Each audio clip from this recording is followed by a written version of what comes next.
ተመልሰናል ክብራትና ክብራን ተመልካቾቻችን የአርብ ምሽት የኢቢኤስ ስፖርት መሰናዷችን እንደቀጠለ ነው። በአሁኑ የመረጃ ሰዓታችን አጫጭር የሀገር ውስጥና የባህር ማዶ ስፖርታዊ ዜናዎችን ነበር ተከታትለን እየተመለስነው። አሁን ደግሞ በቀጣይ መድፈኞቹ ከ22 የውድድር ዘመናት መልስ የፕሪሚየር ሊጉን ዋንጫ ማንሳታቸውን ተከትሎ የቡድኑ ጉዞ ምን ይመስላል፣ በዘንድሮ የውድድር ዓመት ያሳካው ድልስ እንዴት ነበር የሚለውን በስፋት የምንቃኝ ይሆናል። ሚኬል አርቴታ በ2019 አርሰናልን ተቀላቀለ። ከ6 የውድድር ዘመናት መልስም መድፈኞቹን የፕሪሚየር ሊጉ ሻምፒዮን ማድረግ ቻለ። 2004 ነበር ለመጨረሻ ጊዜ አርሰናል የፕሪሚየር ሊጉን ዋንጫ ያነሳው። የዛ ዓመት ላይ ቡድኑ እንግዲህ አንድም ጨዋታ ሳይሸነፍ ነበር በፕሪሚየር ሊጉ ድል አድርጎ ወርቃማውን ዋንጫ ተሸልሞ የነበረው። ዘንድሮ ደግሞ 22 ዓመታት ጠብቆ ይህንን ታላቅ ክብር ከማንቸስተር ሲቲ ጋር ተፎካክሮ ወስዷል። ይህ ዓመት ለመድፈኞቹ እጅግ በጣም ግሩም ነው። ምክንያቱም አርሰናል ለ4 ዋንጫዎች ተፎካክሮ የእንግሊዝ ፕሪሚየር ሊግን አሸነፈ፣ በአውሮፓ ሻምፒየንስ ሊግ ደግሞ ፍጻሜ ደረሰ። ይህም ሂደት ለመድፈኞቹ ጥሩ ዜና ሆኗል። ሚኬል አርቴታ እንግዲህ በእድሜ ትንሹ ሁለተኛው ፕሪሚየር ሊግን ያሸነፈ አሰልጣኝ ሆኖ ክብሩን የፊታችን እሁድ ይቀበላል። እሱ ብቻ ሳይሆን ለሚኬል አርቴታ የተለየ ክሬዲት አለ። ምክንያቱም የአሰልጣኝ 2019 አርሰናል ሲመጣ አንደኛ ክለቡ የሚያመነበትን መንገድ አሁን ዋጋ አግኝቷል ብዬ አስባለሁ። ምክንያቱም በሰዓቱ የነበረውን ክህሎት ተመልክቶ ልምድ ሳይኖረው በዛ ላይ ቡድን እንኳን በብቃት በብቸኝነት ሄድ ኮች ሆኖ ሳይመራ ሄድ ኮች ሆኖ መጣ። ከዛ በኋላ ወደ ማናጀርነት ደግሞ አምኖ ለወጡትና ያሳያቸው የነበረው ቁርጠኝነት ከተጫዋቾች ጋር የነበረው ግፊ አለ። ምክንያቱም ገና ወጣት ነው፣ እሱም ተሰሚነቱ ይከብዳል። ብዙ ነገሮች ባሉበት ሂደት ውስጥ ይህንን ትልቅ ክለብ እንዲዝ የፈቀዱለትም ሰዎች በሱ ላይ ያዩት ነገር ቢኖር ነው ብልና ያን ነገር እንግዲህ አሁን በ6 ዓመት ውስጥ እንግዲህ ከ6 ዓመት በፊት ነው እምነት ያሳደረባቸው ብዬ አስባለሁ። ምክንያቱም 2021 ላይ ቡድኑ ከነበረበት አዘቅት ወደ 8ኛ ደረጃ መጣ። የአውሮፓ ሻምፒዮን ተሳትፎን እንኳን ያጣ ክለብ ሆኖ ነበር። 2022 ላይ ስንመጣ 5ኛ ወጥቶ ደግሞ ወደ ኤሮፓ ሊግ መለሰው ይሄን ቡድን። እንደገና 2023 ላይ አንገት ለአንገት ተናንቆ እንግዲህ ከሲቲ ጋር ጥሩ ፉክክር አድርጎና የልምድ ማነሶችና የስኳር ጥራት ጎርተውት በ5 ነጥብ ልዩነት አሁንም ዋንጫውን ተነጠቀ። በአመቱ እንደገና ከሊቨርፑል ጋር በነበረው ሂደትም እናስታውሳለን በ2-3 ነጥብ ልዩነቶች ውስጥ አሁንም ዋንጫውን አጣና ብዙ ተስፋዎችን ሲያሳያቸው እምነት እንዲያሳድሩበት ያደረገው መጀመሪያ ራሱ ነው ብዬ አስባለሁና ይሄ ትልቅ ክሎት ነው። ምናልባትም ዋንጫዎቹን ሊያገኝ የተቃረበባቸው መንገዶችን ያጣባቸው ትንንሽ ክፍተቶች ግን በደጋፊ በተወሰነ መልኩ ደግሞ እንዲጠራጠሩት አደረጋቸው። የእምነት ማጣት፣ ትችቶች፣ የተለያዩ ነገሮች ይመጡ ነበር። በርካታ ግቦችን ማስቆጠር የሚችል ነበር። እንደገና አሁን በሲቲ ደግሞ 2 ጊዜ ዋንጫዎችን የተነጠቀበት አመትን አሳለፈና በዚህኛው አመት ላይ የቡድኑ የበላይ ኃላፊዎችም ሆኑ ቴክኒካል ዳይሬክተሩ አንድሬ ቤርታም ከመጡ በኋላ ግን ብዙ ለውጦች ተመልክተናል። ተጫዋቾች ላይ እምነት ጥለው ያን ሁሉ ገንዘብ እንዲያወጣ ያደረጋቸው አርቴታ ላይ ያሉት ኳሊቲ ናቸው ብዬ አስባለሁና እነዛን ሲያደርጉ እንግዲህ ኤብሪሺዜ መጥቷል፣ ዩከሬሽ መጥቷል፣ ዙቢሜንዲ መጥቷል። ብዙ ተጫዋቾች ማዱኬ ማንሳት ይችላል። ከዛ ባለፈ ማስከራ የመጣበት ሂደት አለ። ኖጋርድ መጥቷልና በርካታ ተጫዋቾችን አምነው እንዲያመጡለት ያደረገው እሱ ያሳያቸው ተስፋ ነው ብዬ አስባለሁና ይህንንም ሲያደርጉለት በዚህ ዓመት ዋንጫ እንደሚጠበቅ ግን ብዙዎች ይናገሩ ነበር። ምክንያቱም ስኳዱ ሰፍቷል፣ የተሻለ ወጪዎችን ብዙ አውጥቷል። አርቴታ ከዚህ በፊት በነበረው ሂደት ላይ ደረጃዎችን እየያዘ በትንሽ ክፍተቶች እየተነጠቀ ነበር ዋንጫውን። ከዛ ክፍተቱ ደግሞ በብዙ ተምሯል ብዬ አስባለሁ። አንደኛ ክፍተቱ የነበረው በተከላካይ መስመር የነበረው ደካማ ሂደት ዋንጫዎችን ያሳጣበት መንገድ ተመልክተናል። ዘንድሮ በፕሪሚየር ሊጉ ካየናቸው በርካታ ዓመታት መካከል ትንሽ ቁጥር ያስተናገደ ሻምፒዮን ነው ብዬ አስባለሁ። 26 ግቦች ብቻ ነው የተቆጠሩበት። ምንም እንኳን እንደሌሎቹ 80 90 ቤት ውስጥ ግቦቹ ባይቆጠሩ ወደ 69 ግቦቹን አንድ ጨዋታ እየቀሩ አስቆጥሯል። ያስቆጠራቸው ግቦች ቢያንሱ የተቆጠረበት ግብ ደግሞ በጣም ትንሹ ነው። በነገራችን ላይ በዘንድሮ ውድድር ዓመት አርሰናል 8 መርሃ ግብሮችን 1-0 በሆነ ተመሳሳይ ውጤት ያሸነፈበት አጋጣሚ ይጠቀሳል። መከላከልን ካነሳ ምስጌ ዘንድሮ የተለየ ጥምረት ነበራቸው። ጋብሪኤል ማጋሌዥና ዊሊያም ሳሊባ እንዲሁ ግብ ጠባቂው ዴቪድ ራያ ጥሩ ዓመት አሳልፈዋል። ይህ ቡድን 19 የፕሪሚየር ሊጉ ጨዋታ ላይ ግብ ሳይቆጠርበት ወጥቷል። በተለይ ደግሞ ጋብሪኤል ማጋሌዥና እንዲሁ ዊሊያም ሳሊባ የሚሰለፉባቸው ጨዋታዎችም ቢሆን አርሰናል የማሸነፍ ንጻሬው ከፍ ያለ ነበር። ዘንድሮ ሁለቱ ተጫዋቾች በተጣመሩበት 26 የፕሪሚየር ሊግ ጨዋታ አርሰናል 15ቱ ላይ ግብ አልተቆጠረበትም። ይህ አስገራሚ አጋጣሚ ሆኖ አልፏል። በፕሪሚየር ሊግ እንግዲህ የዓመቱ ትልቁ ድላቸው የነበረው ሊድስ ዩናይትድን 5-0 ያሸነፈበት ነው። ከዛ ባለፈ ግን ምናልባት ሚኬል አርቴታ የነበረው እምነት በመሃልም ተመልክተናል። ሲቲ ሲደርስበት አንዱ ሲጠጋው ነጥቦች እየጣለ ሲጠብቅ ብዙዎች እምነት አጥተው እንኳን ይውጣልን አይነትም ስሜቶች ተሰምተው ነበር። ግን በጽናት የቆመው ይህ አሰልጣኝ ደግሞ በ44 ዓመቱ ታሪካዊውን ዋንጫ ከ2 ዓመታት በኋላ ለመድፈኞቹ አስረክቧል። አሁን ላይ ከየትኛውም አሰልጣኝ በላይ እንግዲህ እምነት የሚጣልበትና ለቡድኑም ትልቁን ዋንጫ አበርክቶላቸዋል። ይህን ስንመለከት ፊት ላይ በነበረው የመስመር ሂደት በርካታ ተጫዋቾችን በጉዳት አጥተው እንኳን ሚካኤል ሜሪኖ እናነሳለን። ይህ ተጫዋች በርካታ ጨዋታዎች ላይ ግብ እያስቆጠረ ቡድኑን ዛሬ ለዋንጫ እንዲመጣም በራሱ ጥረት ያገዘበት ሂደት አለ። በሻምፒዮንስ ሊግ ላይ ያስቆጠራቸው ግቦች አሉና ብዙ ይህንን ዋንጫ እንዳታገኝ የሚያደርጉ ብዙ መሰናክሎችንም አልፏል ብዬ አስባለሁ። ሌላው ደግሞ ተቀናቃኝ ማንቸስተር ሲቲ መሆኑ ፔፕ ጋርዲዮላ እጅግ ትልቅ ኳሊቲ ያለው አሰልጣኝ ነው። ከዛ ባለፈ በጣም በርካታ ዋንጫዎችን በባርሴሎና በባየር ሙኒክ በሲቲ ቤትም ማንሳት የቻለ በተጫዋቾቹም በኩል ካየው በጥራቱ በጣም ሰፊ ተጫዋቾችን በርካቶቹ ድሎችን ማጣጣም የቻሉና ኮንፊደንሳቸው በደንብ ትልቅ የሆነ ነው። ሌላው ግን አርሰናል በጣም ከባድ ዓመት የነበረው ብዬ የማስበው ለዋንጫ የሚጠበቅበት መንገድ ጉዞ ብዙዎቹን ጫና ውስጥ ከቷቸዋል ብዬ አስባለሁ። ተጫዋቾችንም ኢቭን አሰልጣኙንም። ምክንያቱም ሚዲያው በጣም ፕሬዠር ነበረው። ይህንን ዋንጫ ሊያጣ ነው የሚሉ ትችቶች ይመጣሉ። ተጫዋቾቹ ከሚገጥሙ ተጋጣሚ በላይ የራሳቸውም የራስ መተማመን ያጠራጥራቸዋል። ምክንያቱም ዋንጫውን አግኝተው እስኪይዙ ድረስ 2-3 ጊዜ ደርሰው አተውታልና እምነቱ አልነበራቸውም። በዚህ ቡድን ውስጥ ከዋንጫ ጋር ተወውቅ ያለው ምናልባት ብለን ካነሳን ጋብሪኤል ጄሱስን ነው በፕሪሚየር ሊጉ ላይ ከማንቸስተር ሲቲ ጋር ያሳለፈባቸው ዓመታት። እሱም ቢሆን በቡድን ውስጥ ይህን ያህል ቋሚ ቦታ የሚያገኝ ተጫዋች አልነበረም። ቪክቶሪ ኮሬሽን እንደጠበቁት ባያገኙትም ግን በሚገባው ልክ ደግሞ በመጀመሪያ ዓመቱ በማያውቀው ሊግ ላይ ጥሩ አገልግሎት ሰጥቷል ብዬ አስባለሁ። ግን የሚጠበቅበት የነበረው ወይ ደግሞ ሰዎች የሳልነው ግን ቪክቶሪ ኮሬሽ በርካታ ግቦችን ከዚህ በላይ ያስቆጥርና አርሰናል ባለድል ያደርገዋል። ግን እኔ ቪክቶሪ ኮሬሽ ላይ በነገራችን ላይ ጥሩ ዓመት እንዳሳለፈ ይሰማኛል። ምክንያቱም በፕሪሚየር ሊጉ 14 ግቦች አስቆጥሯል። በመጀመሪያ ዓመት የተቆጠረ በርካታ ግብ ልናነሳው እንችላለን። እነዚህ ግቦቹ ደግሞ እጅግ ወሳኝ ነበሩ ለአርሰናል ሙሉ 3 ነጥብ ያስገኙባቸውን አጋጣሚዎች በብዛት የተመለከትንበት ሁኔታ አለ። በተለይ አርሰናል ከኤቨርተን ጋር ባደረገው የሊጉ መርሃ ግብር ላይ የቪክቶር ዮከሬሽ ወሳኝ ግብ አርሰናል በዛ መርሃ ግብር 3 ነጥብ እንዲያገኝ ያስቻለበትን ሁኔታ እንመለከታለን። እንደ መጀመሪያ ዓመት ጥሩ ነው። ቀጣይ ዓመት ደግሞ የተሻሻለ ሁኔታ ይመጣል። በነገራችን ላይ አርሰናል ሁለተኛ ደግሞ ትልቁ ስኬቱ ዋንጫውን ማግኘት በመጀመሪያ ዓመቱ ለሱ የበለጠ የራስ መተማመኑ ከፍ አድርጎ እንዲመጣ ያደርገዋል። አሁን ያስቆጠራቸው ግቦች አሉ። ኦልሞስት ወደ 21 ግቦች በአጠቃላይ ወደ ድረስ አስቆጥሯል። 14 የሊግ ግቦች አሉትና 14ቱ ግቦች ዋጋ እንዳላቸው አሁን ይነግራል። ዋንጫውን ክስታነሳና ምናልባት በሚቀጥለው የተለየውን አርሰናል ልናይ እንችላለን ብዬ አስባለሁ። የበለጠ ይጠናከራል ብዬ አስባለሁና ቪክቶሪ ኮሬሽም እንደጠበቁት ብዙ ቁጥሮች ባስቆጥርም ወሳኝ ሰዓት ላይ ግን ብዙ ነገሮችን ያደረገ ተጫዋች በትክክል። ከዛ ባለፈ መጠናከር ላይ አርሰናል ያው ውጤት ማምጣቱን ተከትሎ በርካታ ሚሊዮን ፓውንዶች ወደ ካዝኖ ይከታል። የፕሪሚየር ሊግ ዋንጫን ማንሳቱን ተከትሎ ከ170 ሚሊዮን ፓውንድ በላይ ይሸልማል። የማስታወቂያ ገቢዎች ከዛ ባለፈ በሻምፒየንስ ሊጉም ጥሩ ጉዞ ማድረጉን ተከትሎ ያገኛቸው ብዙ ገንዘቦች አሉ።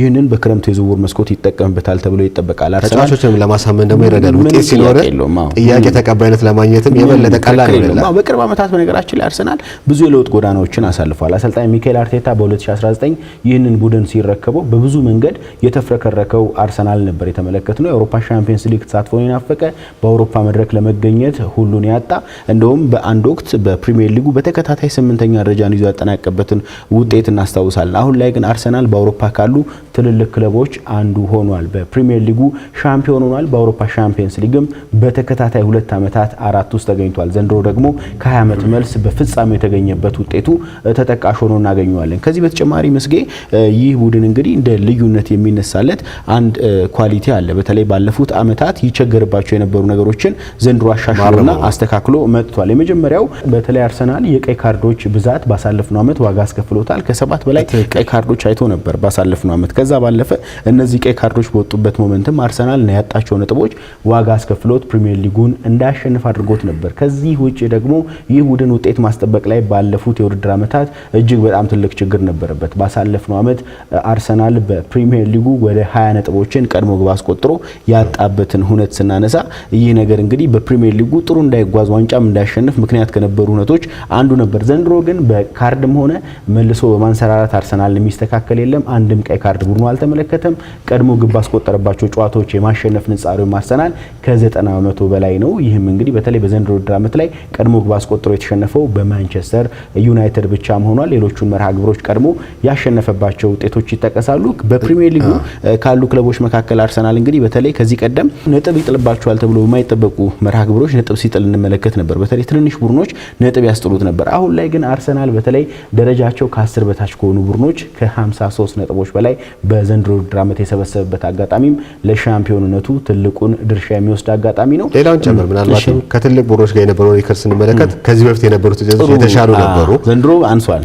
ዘንድሮ አንሷል፣ ግን ጥንቃቄ የተሞላበት ሂደት ማድረጉ ደግሞ ጠቅሞታል ብዬ አስባለሁ። የተከላካይ መስመሩን በእጅጉ አጠናክሮ መምጣት ለውጤታማነቱ ትልቅ ግልጋሎት ሰጥቶታል። ሌላው ምናልባትም የቆሙ ኳሶችን ዘንድሮ አርሰናል ባይጠቀም ኖሮና ከ18 ተጫዋቾች ግቦችን በሊጉ ባያገኝ ኖሮ ይሄ ነው የምትለው አጥቂ ግን ይዞት አይወጣም ነበር ለሻምፒዮናት። ምክንያቱም ኤርሊንግ ሃላንድ ተመልከተ ያስቆጠራቸውን ግቦች ሴሚኖ እዚህ እንኳን ከመጣ በኋላ ብዙ ነገሮች ስትመለከት እነዚህን ግቦች ቢያንስ የፊት መስመር ተጫዋች ብዙ ጎል ያስቆጠረል ይገባል ሻምፒዮን ስትሆን በአንድ ቡድን ላይና ያ እንኳን ባልነበረበት ሰዓት ላይ ከ18 ተጫዋቾች ግብ ማግኘቱ በቆሙ ኳሶች ያገኛቸው በርካታ ግቦች ከዛ ባለፈ ደግሞ ምንም ፔናልቲም ኦልሞስት አልተሰጠበትም። እሱ ደግሞ ያገኛቸው 4 ፔናልቲዎች በአመት ውስጥ 4ቱን ማስቆጥሯል።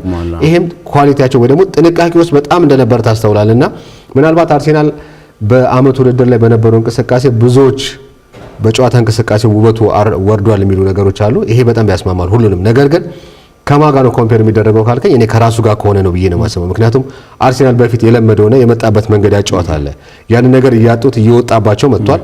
ነገር ግን ያንን ይዘውት ዋንጫ ሲያጡም ደግሞ ራሱ ተመልክቶታል አርቴታና እነዛ ነገሮች ብቻ ይዘ መጓዝ ዋንጫ እንደማያመጣለ ግን ደግሞ እነዛን ቀላቅለና ውበቱን ይዘ ደግሞ እየተጫወት ደጋፊንም የስፖርት ቤተሰቡንም እያዝናና ደግሞ ዋንጫ ማግኘት የምትችልባቸው ልክ እንደ ሲቲ አይነት ቡድን የራስ መተማመኑ በደንብ ሲገነባለት የሚመጣ ይመስለኛልና አሁን ላይ ግን አንድና አንድ ጥያቄያቸው በደጋፊም ሆነ በክለቡ ዋንጫ ነበር። ስለዚህ ዋንጫውን ለማምጣት ደግሞ የሚካኤል አርቴታ ቡድን ከባለፉት ዓመታት የተማራቸውን ነገሮች በደንብ አርሞታል ብዬ አስባለሁና ከትንሹ ማክስ ዶማን እስከ ልምድ ካላቸው ትልቆች ተጫዋቾች መካከል እንግዲህ ማንሳት እንችላለን። በአመቱ ውድድር ላይ ግን በተለይም ዴክላን ራይስ የነበረው ሚና እጅግ ከፍ ያለ ነበር።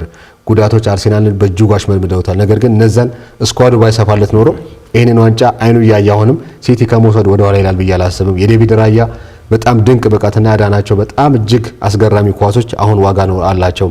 ቪክቶር ዩኬሬሽ ያስቆጠራቸው ግቦች፣ ሚካኤል ሜሪኖ የሸፈናቸው ቦታዎች ከሚድፊልድ እስከ አጥቂ ድረስ ያልሸፈናቸው ቦታዎች የለምና በአመት ውስጥ በነበረው ሂደት እንግዲህ በጣም ስኬታማ ጥሩ ጊዜን አሳልፏል ብዬ አስባለሁ። ምናልባት ይህንን ዋንጫ የማያገኝበት አጋጣሚ ቢኖር ይሄ ድንቅ አሰልጣኝና ወደፊት ጥሩ ነገሮች ሊያሳየን የሚችለው አሰልጣኝ ምናልባት ዳር ይዞ ሌሎች ዝቅ ያሉ ቡድኖች ጋር ነው ሊሄድ የሚችለው። ምክንያቱም ዋንጫ ካላመጣ ምንም እንኳን ትልቅ ኳሊቲ ቢኖር ተፎካካሪ ብትሆንም ግን ጎበዝ የሚያስብልህ ነገር አጥተዋልና ያንን ያጣ ነበር። አርቴታ ግን እኔም ከዚህ በፊት ደጋግሜ ነበር ይሄ አሰልጣኝ የምታይበት ብዙ ነገር አለው፣ ያሻሻላቸው ብዙ ነገሮች አሉ። ግን ዋንጫውን ማንሳት ካልቻለ በዓለም ካሉ ቶፕ ወጣት አሰልጣኞች መካከል ልትመድቡ አትችልምና አሁን ግን ይሄን ክብር አግኝቶታል። ይሄ ራስ መተማመንን ተጫዋቾችም ላይ እሱም ላይም ትልቅ ነገር አለውና ከዚህ በኋላ የሚኖሩ ውድድሮችን ደግሞ በነጻነት ከውበቱ ጋር ይመጣል ብዬ አስባለሁ። አርሰናል በተለይ እንግዲህ ከ2021 አንስቶ ወደ 23 በሚጠጉ ውድድሮች ላይ ተሳትፎ ነበር። ቢሆንም አንድም ዋንጫ ሳያገኝ የዘለቀበት እውነት ይጠቀሳል። ቢሆንም ግን በዘንድሮ የውድድር ዓመት ይህ ታሪክ ተሰርዟል። ምክንያቱም መድፈኞቹ የፕሪሚየር ሊጉን ዋንጫ ማሸነፋቸውን ተከትሎ ከዋንጫ ጋር ታርቀዋል። ከዛ ባለፈ እንግዲህ በ2019 በአርሰናል ቤት የነበረው ላይንአፕና አሁን ያለው ላይንአፕ ስናየው እጅግ አስገራሚ ነው።